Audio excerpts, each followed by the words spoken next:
শরীয়তের বিধানগুলো পূর্ণতা লাভ করেছে মুহাম্মদ সাল্লাল্লাহু আলাইহি ওয়াসাল্লামের মাধ্যমে।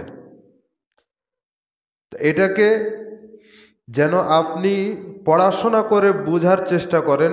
এই জন্য আল্লাহ সুবহানাহু ওয়া তাআলা বলেছেন, আল ইয়াউমা আকমালতু লাকুম দীনাকুম, আজকে আমি তোমাদের দ্বীনকে পরিপূর্ণ করলাম। রাসূল মুহাম্মদ সাল্লাল্লাহু আলাইহি ওয়াসাল্লামের মাধ্যমে দ্বীন পরিপূর্ণতা লাভ করেছে।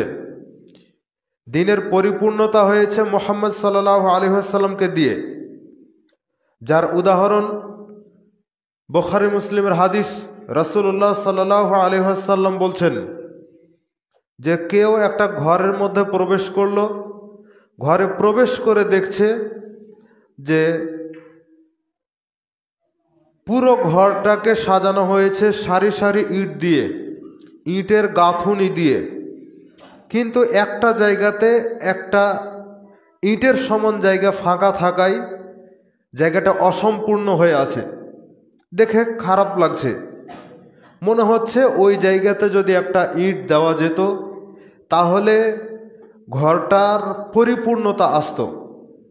মুহাম্মদ সাল্লাল্লাহু আলাইহি ওয়াসাল্লাম বলছেন যে ঘরটা হচ্ছে দ্বীন, আর যে ঘাটতিটা রয়েছে, যে ইটের সমান ফাঁকা জায়গাটা রয়েছে, এখন ইটটা দিলেই পরিপূর্ণ হয়ে যাবে। ওই ইট সাদৃশ্য হচ্ছে আমি মুহাম্মদ সাল্লাল্লাহু আলাইহি ওয়াসাল্লাম। মুহাম্মদ সাল্লাল্লাহু আলাইহি ওয়াসাল্লাম চলে এসেছেন, মানে ওই পরিপূর্ণ ঘরের ঘাটতি জায়গাটুকু পূরণের যেমন একটা ইট যেমন যথেষ্ট, একটা ইট দিলেই যেমন ঘরটা পরিপূর্ণ হয়ে যায়, দ্বীনের ভিতরে মুহাম্মদ সাল্লাল্লাহু আলাইহি ওয়াসাল্লাম এসেছেন মানে দ্বীন পরিপূর্ণ হয়ে গেছে। এখন এই দ্বীনের মধ্যে আর কোনো ঘাটতি নাই। সেই মুহাম্মদ সাল্লাল্লাহু আলাইহি ওয়াসাল্লামের নিয়ে আসা দ্বীনকে বাদ দিয়ে আমরা নিজেদের তৈরিকৃত জিনিসকে দ্বীন হিসেবে মেনে চলার চেষ্টা করছি। কেউ তৈরি করে দিয়েছে, সেটা নিয়ে আমরা মনে করছি না এটাই দ্বীন, অথচ দ্বীন পরিপূর্ণ। মূলত হক না পাওয়ার ক্ষেত্রে যেই গোঁড়ামিগুলো আমাদের মধ্যে রয়েছে, 4টা গোঁড়ামি আমরা দেখতে পাই। এগুলো সবই হচ্ছে ইহুদি খ্রিস্টান থেকে আসা, মুশরিকদের থেকে আসা। মুহাম্মদ রাসূলুল্লাহ সাল্লাল্লাহু আলাইহি ওয়াসাল্লামের সময়ে কাফের মুশরিকদের ছিল এই চরিত্র, যেটা এখন পর্যন্ত আমরা আমাদের সমাজে দেখতে পাই। কেন? ওই সময়ের কাফের মুশরিকরা চলে গেছে।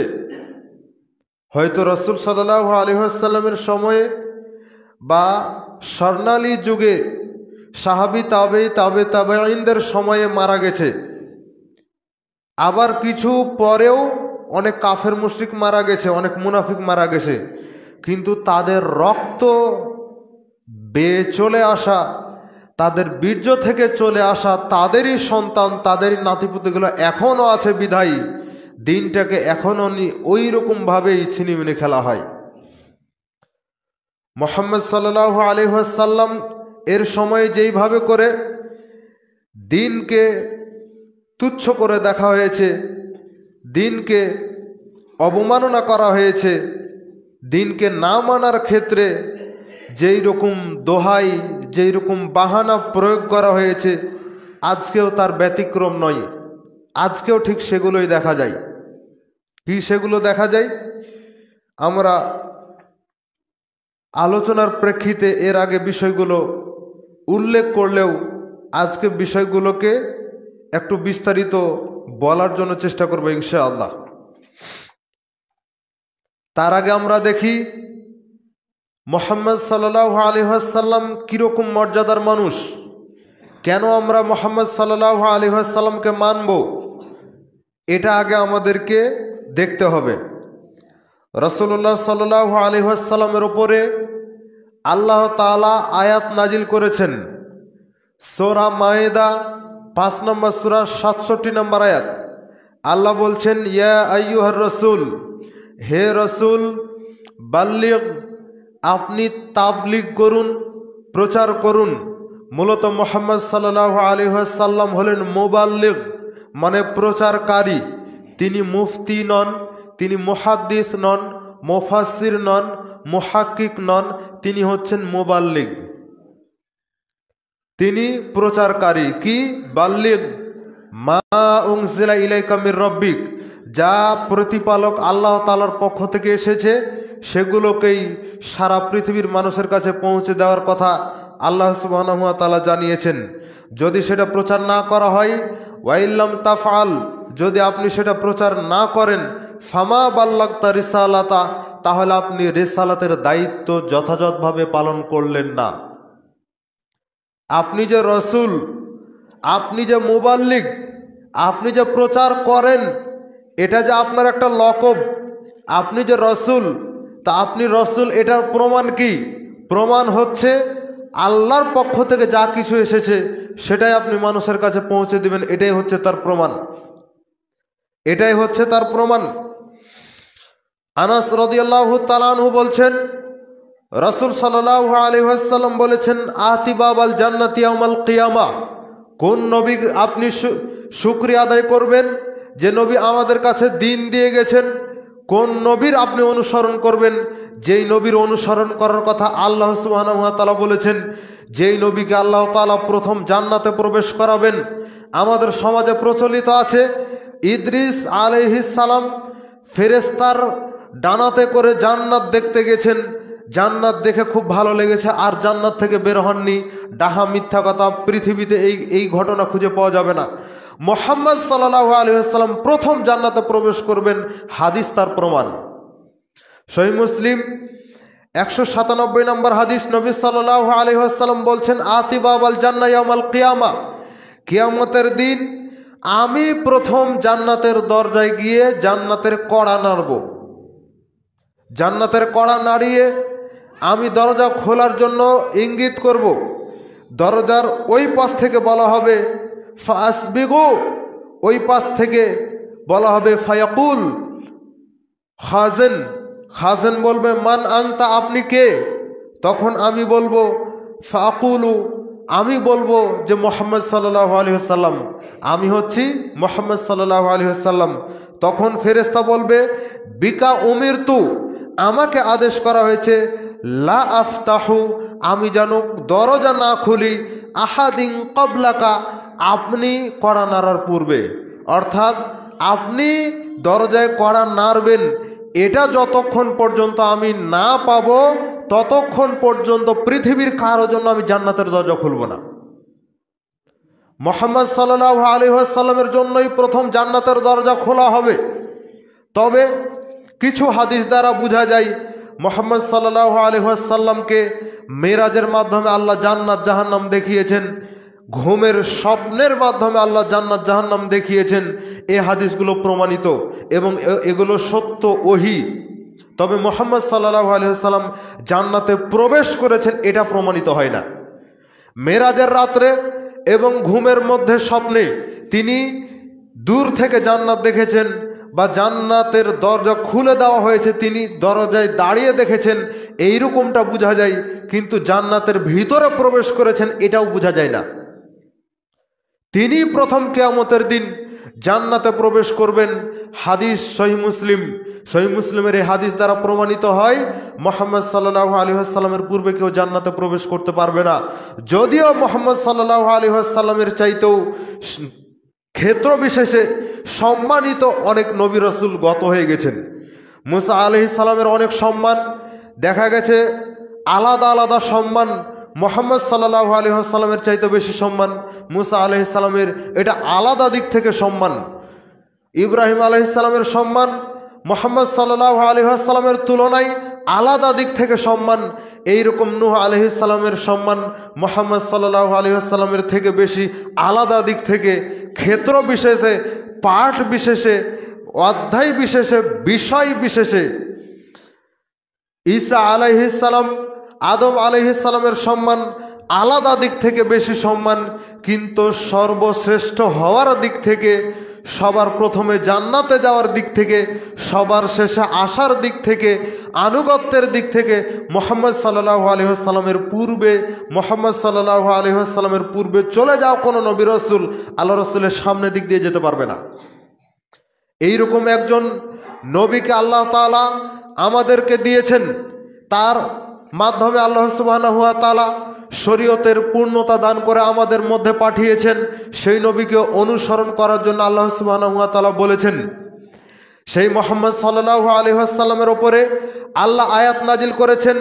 সূরা মুহাম্মদ 47 নম্বর সূরার 19 নম্বর আয়াত আল্লাহ বলছেন, ফাআলাম আন্নাহু লা ইলাহা ইল্লাল্লাহ। এইরকম একজন শ্রেষ্ঠ নবী, এইরকম একজন সর্বশ্রেষ্ঠ নবী, সর্বশ্রেষ্ঠ রাসূলের উপর আল্লাহ আয়াত নাজিল করেছেন। ফাআলাম, আপনি আগে জানুন, আপনি আগে জ্ঞান অর্জন করুন, আল্লাহ ব্যতীত কোনো মাবুদ নাই। ওয়াস্তাগফির লিযামবিক, আপনি এরপরে ক্ষমা প্রার্থনা করুন, নিজের জন্য ক্ষমা প্রার্থনা করুন, মুমিন পুরুষ নারী যারা রয়েছে তাদের জন্য ক্ষমা প্রার্থনা করুন। শুধু নিজের ভালো চাইবেন, অন্যের ভালো চাইবেন না, এটা নয়। এটা আল্লাহ সুবহানাহু ওয়া তাআলা আয়াতের মধ্যে বলছেন। মুহাম্মদ সাল্লাল্লাহু আলাইহি ওয়াসাল্লাম বলছেন, ততক্ষণ পর্যন্ত কেউ মুমিন হতে পারবে না যতক্ষণ পর্যন্ত বান্দা নিজের জন্য যা পছন্দ করে, অন্য ভাইয়ের জন্য যতক্ষণ পর্যন্ত ওইটা পছন্দ না করবে ততক্ষণ পর্যন্ত সে মুমিন হতে পারবে না।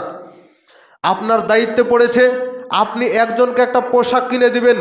নিজের জন্য কিনলেন 500 টাকা দামের পোশাক, আর অন্যজনের জন্য কিনলেন 200 টাকা দামের পোশাক, তার মানে আপনি এখনো মুমিন হতে পারেননি। আপনাকে একজন দায়িত্ব দিয়েছে, আপনি যেই জিনিস কিনবেন, যেই তরকারি কিনবেন, আরেক ভাই আপনাকে বলেছে ওই একই জিনিস আপনার তার জন্য কিনে নিয়ে আসার জন্য। এখন দুইটাই একই জিনিস কিনলেন, দুইজনের সমান কিনলেন, ভালো ভালো জিনিসগুলো নিজের জন্য রাখলেন আর তাকে খারাপ জিনিসগুলো দিলেন, তার মানে এখন আপনি মুমিন হতে পারেননি। টাকা আপনার কাছে কিছু রয়েছে, কিছু টাকা রয়েছে ভালো টাকা, কিছু টাকা রয়েছে ছিঁড়া টাকা, ওই ছিঁড়া টাকাটাই আপনি আগে দিলেন, তার মানে এখনও আপনি মুমিন হতে পারেননি। কেন? ভালোটা নিজের জন্য রেখেছেন আর ছিঁড়াটা আপনি আগে ব্যয় করেছেন, ওটা অন্যকে দিয়ে দিচ্ছেন, মানে আপনি ঝামেলা রাখতে চান না। এই জন্য অনেক সময় প্রতারণা করতে গিয়ে এই রকম করেন, প্রতারণা করেন মানুষের সাথে। মানুষকে যখন টাকা দেন তখন একটু ভাঁজ করে কুচিমুচি করে টাকা দেন, অথবা রাতের বেলা টাকা দেন, বা এমন সিস্টেমে টাকা দেন যাতে করে সে বুঝতে না পারে যে টাকাটা ছিঁড়া আছে। যদি বুঝতে পারে তাহলে আর টাকাটা সে নিবে না। এই জন্য আপনি এইরকম করেন। জি না, এখন আপনি মুমিন হতে পারেননি। এই প্রতারণা আপনি মানুষের সাথে করেন, তাহলে আপনি কিভাবে মুমিন হবেন? আরে ছিঁড়া টাকা যদি ব্যাংকে নিয়ে যান, ব্যাংকে টাকা পাল্টিয়ে দেয়, এত সুযোগ সুবিধা থাকার পরে আপনি মানুষের সাথে ধোঁকা করেন। এইরকম ধোঁকাবাজ কখনো পূর্ণ মুমিন হতে পারে? এইরকম ধোঁকাবাজ ধোঁকা দিয়ে মানুষের হক নষ্ট করে ও জান্নাতে যাবে, এটা কি এত সহজ বিষয়? সম্মানিত উপস্থিতি, মুহাম্মদ রাসূলুল্লাহ সাল্লাল্লাহু আলাইহি ওয়াসাল্লাম এত সর্বশ্রেষ্ঠ নবী হওয়ার পরেও তাকে আল্লাহ বললেন যে জ্ঞান অর্জন করেন। কখন বলছেন? 40 বছর বয়স পার হওয়ার পরেও। প্রথম আয়াত, 40 বছর বয়সে নবী নবুয়ত পেলেন, ওহির দায়িত্ব তার উপরে দেওয়া হলো, ওহি প্রাপ্ত হলেন প্রথম 40 বছর বয়সে। তার মানে প্রথম নাজিল হয়েছে ইকরা বিসমি রাব্বিকাল্লাযী খলাক, পড়ো তোমার প্রভুর নামে যিনি তোমাকে সৃষ্টি করেছেন। এই আয়াতের পূর্বে নিশ্চয়ই 6236টা আয়াতের মধ্যে 6235টা আয়াতই নাজিল হয়েছে এই আয়াতের পরে। ইকরা বিসমি রাব্বিকাল্লাযী খলাক 6236টা আয়াতের মধ্যে এটাই হচ্ছে প্রথম আয়াত। বাকি 6235টা আয়াতই নাজিল হয়েছে এই আয়াতের পরে। তার মানে নবী সাল্লাল্লাহু আলাইহি ওয়াসাল্লামের বয়স 40 বছর বয়স হওয়ার পরে তাকে আল্লাহ সুবহানাহু ওয়া তাআলা বলছেন যে ফাআলাম আন্নাহু লা ইলাহা ইল্লাল্লাহ ওয়াস্তাগফির লিযামবিক। আপনি যে আল্লাহর কাছে ক্ষমা চাইবেন, তো আল্লাহ কি এমনি ক্ষমা করে দিবেন? আপনি জানলেন না আল্লাহ সম্পর্কে, আপনি জানলেন না নবী সম্পর্কে, জানলেন না আল্লাহর জান্নাত জাহান্নাম সম্পর্কে, আপনি ঈমান সম্পর্কে কোনো জ্ঞানই রাখেন না, আর আপনি আল্লাহর কাছে ক্ষমা চাইবেন, ক্ষমা হয়ে যাবে, এটা এত সহজ বিষয় নয়। ক্ষমা চাওয়া এটা হচ্ছে পরের বিষয়, আগে জানতে হবে, আগে জ্ঞান অর্জন করতে হবে। আর কি জ্ঞান অর্জন করেন আপনারা? এখন থেকে যদি জ্ঞান অর্জন না করেন, কেমন জ্ঞান অর্জন করেন? ওই যে গতকালকে চলে গেলেন কেরাত শুনতে, বিদাতি পদ্ধতিতে কেরাত তেলাওয়াত করবে, ওইটা শুনতে চলে গেলেন আপনি। অথচ একটা মাহফিলের আয়োজন করলে সেখানে উপস্থিতি নাই, তালেমি বৈঠকের আয়োজন করলে সেখানে উপস্থিতি নাই। আমি এখানে আসার পরে শুরুতে তালেমি বৈঠক করেছি ফজরের পর, কিন্তু মানুষের আগ্রহ না থাকার কারণে আমাকে ছেড়ে দিতে হয়েছে। আমার সময়টা আমি কাজে লাগাতে পারি, কিন্তু আপনার সময়টাকে আমি কাজে লাগাতে পারলাম না। আমার সময় তো আমি নষ্ট করিনি, আমার সময় তো ঠিকই কাজে লাগে, কোনো খারাপ কাজে তো লাগে না, ভালো কাজেই লাগে, জ্ঞান অর্জনের কাজেই লাগে। কিন্তু আপনার সময়টাকে আমি কাজে লাগাতে পারলাম না। কেন? আমি যখন কথা বলি তখন আপনি ঘুমান, আমি যখন কথা বলি তখন আপনি সালাত আদায় করেন, আমি যখন কথা বলি তখন আপনার মনটা অন্যদিকে থাকে। তাহলে আমি শিখাবো কাকে? এইভাবে তো জ্ঞান অর্জন হয় না। আজকে জ্ঞান অর্জন করছেন না, আজকে বাস্তব আপনি দেখতে পাচ্ছেন, বাস্তবতা দেখার পরেও যদি আপনি না শিখেন তাহলে এরপরে আর কিছু বলা থাকে না। বলেন তো, কেউ যদি মারা যায় এলাকার মধ্যে, নারী তো অধিকাংশ নারী তো জানেই না কিভাবে ধোয়াতে হয়, মাইয়েতকে কিভাবে ধোয়াতে হয় জানে না অধিকাংশ নারী, কিভাবে কাফন পরাতে হয় জানে না, কিভাবে মৃত লাশকে সম্মান করতে হয় জানে না। এটা একজন নারী যার আমল অনেক বেশি থাকে সেই জানে না। তাহলে পুরুষ মানুষ ও জানবে? এত সহজ? আপনার কেউ মারা গেলে ওকে ধোয়ায় একটা বিড়িখোর, বেনামাজি ব্যক্তি, কবর খুঁড়ে একটা বিড়িখোর। আপনি মারা গেলে আপনার ক্ষেত্রেও তাই হবে, আপনাকে ধোয়াবে একটা বিড়িখোর, আপনার কবর খুঁড়বে একটা বিড়িখোর, বেনামাজি ব্যক্তি। কবর খুঁড়তে খুঁড়তে বিড়ি খাই। আপনার ছেলেকে আপনি শিখান নিজে, ছেলেকে আপনি ইঞ্জিনিয়ার বানাবেন, ডাক্তার বানাবেন, তা আপনার কবর আর কে খুঁড়বে? আপনার জানাজা তো ওই রকম মানুষই পড়াবে, আপনার কবরের সামনে তো ওই রকম মানুষগুলোই থাকবে, আপনার কবরকে নিয়ে ছিনিমিনি খেলবে ওই রকম মানুষ, আপনার কবরটা হেফাজত করার কেউ থাকবে না। কেন? ডাক্তার ইঞ্জিনিয়ার বানাচ্ছেন, ও শুধুমাত্র কোনো রকম টাইম মেনটেন করে কেবল এসে শুধু মাটি দিয়ে চলে গেছে, আর খবর নাই। বছর শেষে একবার আসবে, মিলাদ দিয়ে চলে যাবে, কবর জিয়ারত করে চলে যাবে, আর কোনো খবর নাই। কে আপনার কবর হেফাজত করবে? ওর ব্যস্ততা অনেক বেশি, ছেলেকে ব্যস্ততা দিয়ে দিয়েছেন, কিভাবে করে আপনার কবর হেফাজত হবে? আর দোয়া আশা করতে হবে না, কোনোদিন দোয়া আশা করতে হবে না। যা নিজ হাতে কামাই করেছেন সেটার ফল ভোগ করার জন্য রেডি হয়ে থাকেন। কবরে গেলে সেটার ফল ভোগ করতে হবে, কবরে গেলে সেটার ফল ভোগ করবেন। ছেলে মেয়ে যত জেনা করবে, যত দুর্নীতি করবে, যত মানুষের হক নষ্ট করবে, সব পাপের একটা অংশ আপনি কবরে থেকে পাবেন। প্রস্তুতি গ্রহণ করেন। মুহাম্মদ সাল্লাল্লাহু আলাইহি ওয়াসাল্লামের বয়স 40 বছর হয়ে গেছে। 40 বছর হওয়া মানে কি? বয়স গড়িয়ে গিয়ে প্রায় বৃদ্ধ হয়ে যাওয়ার মতো অবস্থা।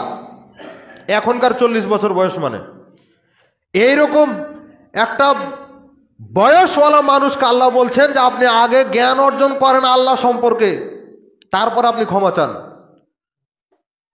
আপনি ভালো হয়ে গেছেন কিন্তু তওবা করেননি, ওই যে ক্ষমা চাননি। আপনি ভালো হয়ে গেছেন, আগে দাড়ি রাখতেন না, এখন দাড়ি রাখলেন, ভালো হয়ে গেছেন, কিন্তু তওবা করেননি, আল্লাহ ক্ষমা করবেন না।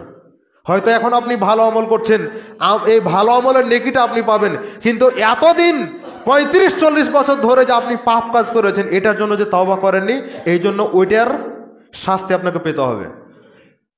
আপনি যদি না পান, দুনিয়াতে আপনার সন্তান পাবে, আপনার সন্তান যদি না পায় তার সন্তানরা পাবে, সিলসিলা গড়িয়ে যাবে, শাস্তি পেতেই হবে।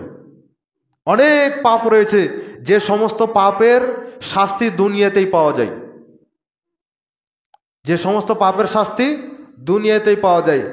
পাপ, শাস্তি ও মুক্তির উপায়। শেখ আব্দুল হামিদ ফাইজি হাফেজাহুল্লাহ একটা বই আছে, মসজিদে বইটা আছে, নিয়মিত এই বইটা পড়েন। পাপ, শাস্তি এবং মুক্তির উপায়। কোন পাপে কি ধরনের শাস্তি আছে, দুনিয়াতে কেমন শাস্তি, পরকালে কেমন শাস্তি, বিস্তারিত আলোচনা রয়েছে। সম্মানিত উপস্থিতি, যে কথা বলছিলাম, মুহাম্মদ রাসূলুল্লাহ সাল্লাল্লাহু আলাইহি ওয়াসাল্লাম সর্বশ্রেষ্ঠ মানুষ, সর্বশ্রেষ্ঠ রাসূল। তাকে অনুসরণ করার জন্য আল্লাহ সুবহানাহু ওয়া তাআলা বলছেন তাকে অনুসরণ করতে হবে, তাকে ছাড়া আর কাউকে অনুসরণ করা যাবে না। এইরকম একজন ব্যক্তিকে আল্লাহ সুবহানাহু ওয়া তাআলা ধমক দিয়ে বলছেন, এইরকম একজন ব্যক্তিকে সামনে রেখে ধমক দিয়ে পৃথিবীর মানুষকে জানাচ্ছেন আল্লাহ, ওয়ালাউ তাকাওয়ালা আলাইনা বাদাল আকাওয়িল লা আখাযনা মিনহু বিল ইয়ামিন সুম্মা লাকাতানা মিনহু ওয়াতিন। আল্লাহ বলছেন যে মুহাম্মদ সাল্লাল্লাহু আলাইহি ওয়াসাল্লাম যদি নিজের পক্ষ থেকে কোনো কিছু বলতো, খেয়াল খুশির অনুসরণ করে যদি কোনো কিছু বলতো মানুষকে, তাহলে আমি তার ডান হাতটিকে চেপে ধরতাম এবং তার শিরা উপশিরাকে এক টানে জবাই করে দিতাম। একেবারে দেহ থেকে মাথাকে আলাদা করে দিতাম, পৃথিবীর কেউ তাকে রক্ষা করতে পারতো না। কাকে ধমক দিচ্ছে? আপনাকে। ধমকটা যদি মুহাম্মদ সাল্লাল্লাহু আলাইহি ওয়াসাল্লামের জন্য এইরকম পাওয়ারের হয়, এইরকম গিয়ারের হয়, তাহলে আপনার আমার জন্য কি হতে পারে? হুজুর আপনার জন্য কিরকম হতে পারে? তাই তো মুহাম্মদ সাল্লাল্লাহু আলাইহি ওয়াসাল্লাম বলেছেন, সহিহ বুখারী 3461 নম্বর হাদিস, তিনি বলছেন যে বাল্লিগু আন্নি ওয়ালাউ আয়া, একটা কথা যদি আমার পক্ষ থেকে জানা থাকে সেটা প্রচার করো। কথাটা হতে হবে আমার পক্ষ থেকে, মানে মুহাম্মদ সাল্লাল্লাহু আলাইহি ওয়াসাল্লামের পক্ষ থেকে।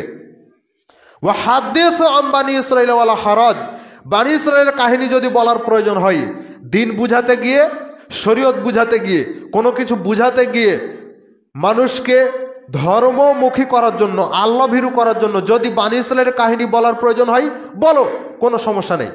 তবে সেটাও হতে হবে মুহাম্মদ সাল্লাল্লাহু আলাইহি ওয়াসাল্লামের সিগনেচার প্রাপ্ত, অনুমোদন প্রাপ্ত। ওয়া মান কাযাবা আলাইয়া মুতাআম্মিদান ফালিয়াতাবাওয়া মাকআদাহু মিনান নার। শুনে রাখুন, কেউ যদি মুহাম্মদ সাল্লাল্লাহু আলাইহি ওয়াসাল্লামের নাম দিয়ে কোনো কিছু বলে, আর সেটা যদি মুহাম্মদ সাল্লাল্লাহু আলাইহি ওয়াসাল্লাম না বলে থাকে, না করে থাকে, না অনুমোদন করে থাকে, তাহলে তার থাকার জায়গা হচ্ছে জাহান্নাম। আমি একটা কথা বলে দেব যে এটা মুহাম্মদ সাল্লাল্লাহু আলাইহি ওয়াসাল্লাম করেছেন অথচ তিনি করেননি, তাহলে আমার থাকার জায়গা জাহান্নাম। আমি বলবো যে এটা মুহাম্মদ সাল্লাল্লাহু আলাইহি ওয়াসাল্লাম বলেছেন অথচ তিনি বলেননি, তাহলে আমার থাকার জায়গা জাহান্নাম। কেউ ঠেকাতে পারবে না, যত বড়ই পাগড়ি হোক, যত বড়ই জুব্বা হোক, কোনো কিছুতে কিয়ামতের দিন ঠেকাতে পারবে না। এই হচ্ছে মুহাম্মদ সাল্লাল্লাহু আলাইহি ওয়াসাল্লামের মান। ওমর রাদিয়াল্লাহু তাআলা আনহু একবার রাসূল সাল্লাল্লাহু আলাইহি ওয়াসাল্লামের সামনে একটা তাওরাতের কপি নিয়ে আসলেন। হাযিহি নুসখাতু মিনাত তাওরাত, আল্লাহ রাসূল, এটা হচ্ছে তাওরাতের একটা কপি, একটা নুসখা। কপিকে আরবিতে বলা হয় নুসখা। তা হাযিহি নুসখাতু মিনাত তাওরাত, এটা হচ্ছে তাওরাতের একটা কপি। ফাজআলা ইয়াকরা, ওমর রাদিয়াল্লাহু তাআলা সেটা তেলাওয়াত করতে লাগলেন। যখন ওমর রাদিয়াল্লাহু তাআলা এটা তেলাওয়াত করছেন, তখন রাসূল সাল্লাল্লাহু আলাইহি ওয়াসাল্লামের চেহারা একবারে লাল হয়ে গেছে। আবু বকর রাদিয়াল্লাহু তাআলা বলছেন, সাকিলাতকা সাওয়াকিল, ওমর, তোমার এই দৃশ্য দেখে, তোমার এই কর্ম দেখে মুহাম্মদ সাল্লাল্লাহু আলাইহি ওয়াসাল্লাম রাগান্বিত, তুমি তাওরাত তেলাওয়াত করছো। তখন ওমর রাদিয়াল্লাহু তাআলা বলছেন, রাদিনা বিল্লাহ আউযু বিল্লাহি মিন গাযাবিল্লাহ ওয়া মিন গাযাবি রাসূলি, আমি আল্লাহর রাগ, মুহাম্মদ সাল্লাল্লাহু আলাইহি ওয়াসাল্লামের রাগ থেকে আল্লাহর কাছে আশ্রয় চাচ্ছি। রাদিনা বিল্লাহি রাব্বা, আমরা আল্লাহকে রব হিসাবে পেয়ে, অবিল ইসলামী দিনা, জীবন ব্যবস্থা হিসেবে ইসলামকে পেয়ে, অবি মুহাম্মাদিন নবিয়া, এবং নবী হিসেবে মুহাম্মদ সাল্লাল্লাহু আলাইহি ওয়াসাল্লামকে পেয়ে আমরা খুশি আছি। আল্লাহ রাসূল, আপনি কিসের জন্য রাগ করে আছেন? তখন মুহাম্মদ সাল্লাল্লাহু আলাইহি ওয়াসাল্লাম বললেন, ওয়াল্লাযী নাফসি বিয়াদিহি মুহাম্মদ, ওয়াল্লাযী নাফসি মুহাম্মদ বিয়াদিহি, ওই আল্লাহর কসম করে বলছি যেই আল্লাহর হাতে আমার প্রাণ রয়েছে, লাউ বাদালাকুম মুসা, যদি আজকে মুসা আগমন করে, ফাত্তাবাতুমুহু, আর তোমরা যদি সবাই হুমড়ি খেয়ে পড়ে যাও মুসার ওপরে, ফাত্তাবাতুমুহু, যদি তোমরা তার অনুসরণ করো, ওয়া তারাকতুমুনি, আর যদি আমাকে ছেড়ে দাও, লাউ দালালতুম আন সাওয়াইস সাবিল, তাহলে তোমরা সবাই পথভ্রষ্ট হয়ে যাবে। এটা হচ্ছে মুহাম্মদ সাল্লাল্লাহু আলাইহি ওয়াসাল্লামের মান। পৃথিবীতে যত কিছুই হোক না কেন, মুহাম্মদ সাল্লাল্লাহু আলাইহি ওয়াসাল্লামের উপর দিয়ে কোনো কিছু হবে না। শরীয়তের একটা মাসালা যদি নিতে হয়, তাও নবী সাল্লাল্লাহু আলাইহি ওয়াসাল্লামের অনুমোদন লাগবে। তারপরে তিনি বলছেন, ওয়ালাউ কানা হাইয়ান, যদি আজকে মুসা জীবিত হয়, আদরাকা নবুয়াতি, আর সে যদি আমার নবুয়াত পেয়ে যায়, লাত্তাবানি, তাহলে তাকে আমাকেই অনুসরণ করতে হবে, আমাকে অনুসরণ করা ছাড়া তার কোনো গত্যন্তর থাকবে না। তাহলে একজন মুসা আলাইহিস সালাম এত সম্মানিত নবী, যার সাথে আল্লাহ সুবহানাহু ওয়া তাআলা সরাসরি কথা বলেছেন, দুনিয়াতে অবস্থান করছে মুসা আলাইহিস সালাম, আর আসমানের ওপর রয়েছে আল্লাহ সুবহানাহু ওয়া তাআলা। এইরকম অবস্থাতেই সিনা পর্বতে আল্লাহ সুবহানাহু ওয়া তাআলা মুসা আলাইহিস সালামের সাথে কথা বলেছেন। মুসা আলাইহিস সালামের সামনে বনী ইসরাইলকে আল্লাহ সুবহানাহু ওয়া তাআলা জাজল্যমান অনেক দৃশ্য দেখিয়েছেন, যেগুলো হচ্ছে নবুয়তের দৃশ্য। এগুলো আল্লাহ সুবহানাহু ওয়া তাআলা মুসা আলাইহিস সালামের মাধ্যমে দিয়েছেন। এত কিছু মুসা আলাইহিস সালামকে দিয়েছেন, যাকে আল্লাহ ক্ষমতা দিয়েছেন, এক চড় দিয়ে মালাকুল মাউতের চোখ ফেলে দিয়েছেন, এক চড় দিয়ে ফেরাউনের একটা লোককে হত্যা করে দিয়েছেন, নিজে থেকে হত্যা করেছেন এমনটা নয়, চড় মেরেছেন, মারা গেছে। এত ক্ষমতা আল্লাহ সুবহানাহু ওয়া তাআলা দিয়েছেন, এত শক্তিশালী, এত ক্ষমতাধর নবী মুসা আলাইহিস সালাম যদি মুহাম্মদ সাল্লাল্লাহু আলাইহি ওয়াসাল্লামের নবুয়তের ভিতরে আসেন, মানে এখন যদি আসেন, তাহলে সেই মুসাকেও মুহাম্মদ সাল্লাল্লাহু আলাইহি ওয়াসাল্লামকে অনুসরণ করা লাগবে।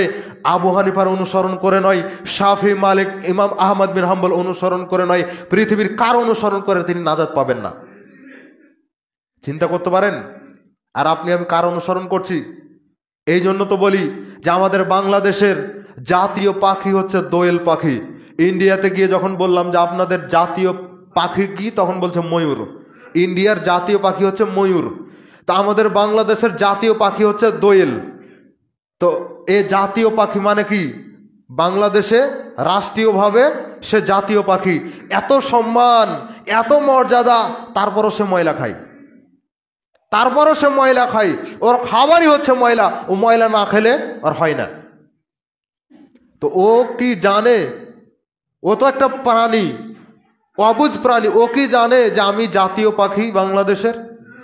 আচ্ছা, যদি জানে, তাহলে ওর স্বভাবই তো হচ্ছে ময়লা খাওয়া, তবুও কি সে ময়লা খাওয়া ছাড়তে পারবে?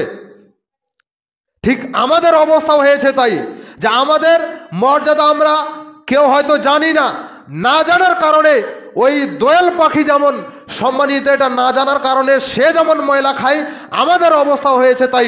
না জানার কারণে আমরা বুঝি না যে আমাদের মর্যাদা কি।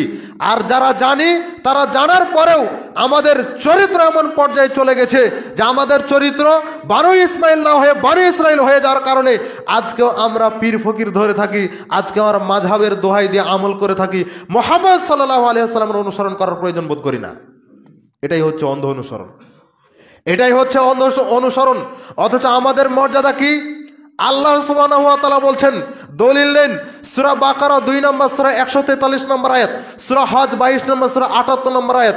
আল্লাহ বলছেন, ওয়া কাযালিকা জাআলনাকুম উম্মাতাও ওয়াসাতাল লিতাকুনু শুহাদা আলান নাস ওয়া ইয়াকুনুর রাসূলু আলাইকুম শাহিদা। আল্লাহ বলছেন, ওয়া কাযালিকা জাআলনাকুম উম্মাতাও ওয়াসাতা, যে আমি তোমাদেরকে মধ্যমপন্থী জাতি হিসেবে পাঠিয়েছি। উম্মতে মুহাম্মাদিকে মধ্যমপন্থী জাতি হিসেবে তোমাদেরকে পাঠিয়েছি, লিতাকুনু শুহাদা আলান নাস, যাতে করে তোমরা মানুষের ওপরে সাক্ষী হতে পারো। মানুষের ওপরে যেন তোমরা সাক্ষী হতে পারো। কোন মানুষের ওপরে? পূর্ববর্তী মানুষদের ওপরে সাক্ষী হবে। এটা তাফসিরে হাদিস পেশ করব। ওয়া ইয়াকুনুর রাসূলু আলাইকুম শাহিদা, আর মুহাম্মদ সাল্লাল্লাহু আলাইহি ওয়াসাল্লামের মর্যাদা হচ্ছে যে মুহাম্মদ সাল্লাল্লাহু আলাইহি ওয়াসাল্লাম তোমাদের উপরে সাক্ষী হবেন। আমরা হব পূর্ববর্তী নবী এবং রাসূলদের উপরে। চিন্তা করতে পারেন, নবী রাসূলদের উপরে আমরা সাক্ষী হব, উম্মতদের উপরে নয়। আমরা হব পূর্ববর্তী নবী রাসূলদের উপরে সাক্ষী, আর মুহাম্মদ সাল্লাল্লাহু আলাইহি ওয়াসাল্লাম হবেন আমাদের সাক্ষীর উপরে সাক্ষী। সহিহ বুখারী 4488 নম্বর হাদিস। রাসূলুল্লাহ সাল্লাল্লাহু আলাইহি ওয়াসাল্লাম বলছেন, কিয়ামতের দিন নূহ আলাইহিস সালামকে আল্লাহ সুবহানাহু ওয়া তাআলা ডাক দিবেন, নূহ এদিকে আসো, তুমি কি তোমার জাতির কাছে দাওয়াতি কাজ করেছো? তখন নূহ আলাইহিস সালাম বলবেন যে জি করেছি। না, এটা দলিল কি? আল্লাহ, আমার জাতির কাছে আমি 950 বছর দাওয়াতি কাজ করেছি। 950 বছর তিনি জীবিত ছিলেন, তার মধ্যে 40 বছর অধিকাংশ নবী রাসূল নবুয়ত পেয়েছেন। তো দেখা গেছে 900 বছর উপরেই তিনি দাওয়াতি কাজ করেছেন। তো 950 বছর পর্যন্ত তিনি উম্মতদের মধ্যে দাওয়াতি কাজ করলেন, বা 900 বছরের উপরে এতদিন পর্যন্ত দাওয়াতি কাজ করেছেন। আল্লাহ সুবহানাহু ওয়া তাআলা তো সব কিছু জানেন না? আল্লাহ তো সবই জানেন যে আসলেই নূহ এটা করেছে কিনা। তারপরেও আল্লাহ এটা কিয়ামতের দিন দেখাচ্ছেন। এবার মানুষ কতটা ভালো প্রমাণ হয়ে যাবে প্রতিবেশীর কাছে খবর নিলে। আল্লাহ বলবেন, নূহ তুমি আসলে দাওয়াতি কাজ করেছো কিনা এটার প্রমাণ হবে তোমার জাতির কাছ থেকে। এবার উত্তর নিব, ও নূহের জাতি, তোমাদের কাছে কি নূহ এসেছিল? তখন নূহ আলাইহিস সালামের উম্মতেরা একেবারে ঝাড়া জবাব দিবে, আল্লাহ আমাদের কাছে নূহ কেন? কেউ আমাদের কাছে আসেনি, কোনো সতর্ককারী আমাদের কাছে আসেনি। নূহ আলাইহিস সালামের উম্মত বলবে। তখন আল্লাহ বলবেন, নূহ এবার তোমার কি হবে? তোমার প্রতিবেশী, তোমার উম্মত যে বলছে যে তুমি দাওয়াতি কাজ করনি, সিস্টেম তো আল্লাহ সাজিয়েছেন। এবার নূহ আলাইহিস সালাম বলবেন যে আল্লাহ আমি দাওয়াতি কাজ করেছি কিনা এটার প্রমাণ কাউকে দেওয়া লাগবে না, এটার প্রমাণ দিবে মুহাম্মদ সাল্লাল্লাহু আলাইহি সাল্লাম এবং তার উম্মত। এটা হচ্ছে আগের আয়াতের তাফসীর, সহিহ বুখারী 4488 নম্বর হাদিস। সম্মানিত উপস্থিতি, তাহলে বোঝা যাচ্ছে মুহাম্মদ সাল্লাল্লাহু আলাইহি ওয়াসাল্লাম এবং তার উম্মতের এত মর্যাদা থাকার পরেও আমাদেরকে কোরআন হাদিস মানতে ভালো লাগে না, অন্য কিছু মেনে আমরা নিজেকে অতিবাহিত করার জন্য চেষ্টা করছি, নিজেকে পরিচালনা করার জন্য চেষ্টা করছি। আল্লাহ সুবহানাহু ওয়া তাআলা আমাদেরকে যেন সঠিক বুঝ দান করেন, আমিন। সম্মানিত উপস্থিতি, বাকি যে আলোচনা ইনশাআল্লাহ পরবর্তীতে আমরা আলোচনা করার জন্য চেষ্টা করব। অন্ধ অনুসরণ, কোনোভাবেই অন্ধ অনুসরণ করা যাবে না। এটা হচ্ছে মুহাম্মদ সাল্লাল্লাহু আলাইহি ওয়াসাল্লামের মর্যাদা আর মুহাম্মদ সাল্লাল্লাহু আলাইহি ওয়াসাল্লামের উম্মতের মর্যাদা। এই মর্যাদা দিকে খেয়াল রেখে, নিজের মর্যাদা দিকে খেয়াল রেখে হলেও অন্ধ অনুসরণ থেকে বেরিয়ে আসুন আর মুহাম্মদ সাল্লাল্লাহু আলাইহি ওয়াসাল্লামের অনুসরণ করুন। নাজাত মিলবে, ইনশাআল্লাহ মিলবে। কারণ প্রত্যেকটা ব্যক্তির ইমাম অনুসারে কিয়ামতের দিন উঠানো হবে। কিয়ামতের দিন উঠতে হবে ইমামের অনুসরণ করে। দুনিয়াতে যেমন ইমামের অনুসরণ করেছেন, আপনার মূল আইডলকে, মূল নেতাকে, সেটার আপনি অনুসরণ করেছেন। বাংলাদেশে যেমন রাষ্ট্রনেতা রয়েছে, কিন্তু আমরা কি সরাসরি রাষ্ট্রনেতাকে মানি? না, তার অনেক প্রতিনিধি রয়েছে, তাদের মাধ্যমে আমরা তাকে মানি, কিন্তু দেখা যাচ্ছে যে ঘুরে তাকেই মানা হচ্ছে। তো ঠিক এইরকমভাবে যে ইমামকে অনুসরণ করছে, আসলে কি ইমামকে অনুসরণ করা হচ্ছে?